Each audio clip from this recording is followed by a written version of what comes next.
Winds are lashing the Cape of Storm since early this morning as a forecast intense cold front moving over the Western Cape as part of the Northern Cape as well. Now, the Weather Office at the Cape Town Airport has issued warnings of heavy rain later today and this evening, as well as flooding in low-lying areas.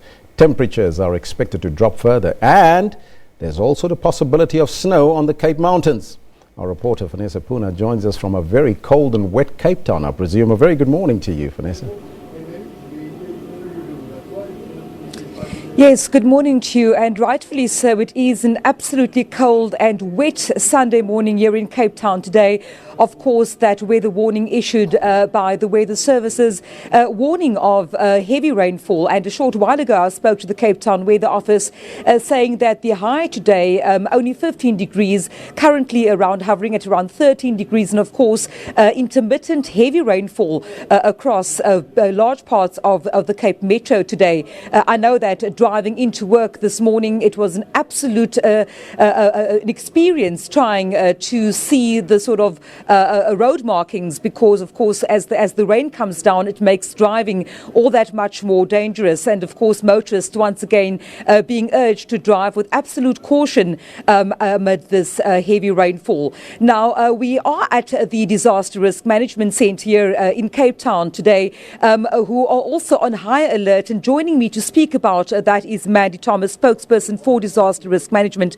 Mandy, you have received this weather warning from the Weather Service. How ready is your team for the possible flooding and the possible disaster assistance that you'll need to deliver in the next day or two?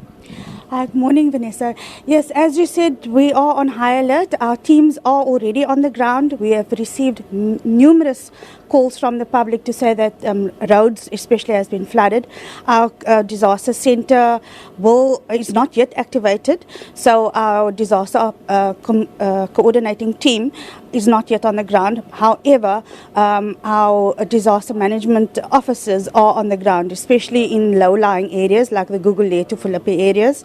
And also we've been receiving lots of calls from Khayelitsha, so they're also out there doing assessments at the moment.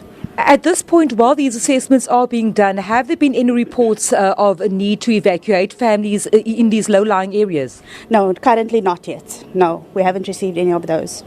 And once this coordination team is activated, what happens then? Once the team is activated, we get various role players into our disaster operations centre. Like we will get roads and stormwater, we'll get parks and recreation, we'll get the various other role players will come in here and can make decisions so that our residents are safe. So if it needs water needs to be pumped, we'll get that department out to do it as soon as possible. Thank you very much, Mandy Thomas, there from Disaster Risk Management. We spoke to the AXA a short while ago, the Airports Company of South Africa. At this point in time, their operations at the airport have not been affected at this stage, but they will be keeping a close watch on the situation with regards to the weather conditions here in Cape Town. Vannessa, I thank you so much. We'll be crossing to you a little bit later, just after 11 o'clock, to find out what is the latest there in Cape Town. So if you're in Cape Town, please wrap up warm today.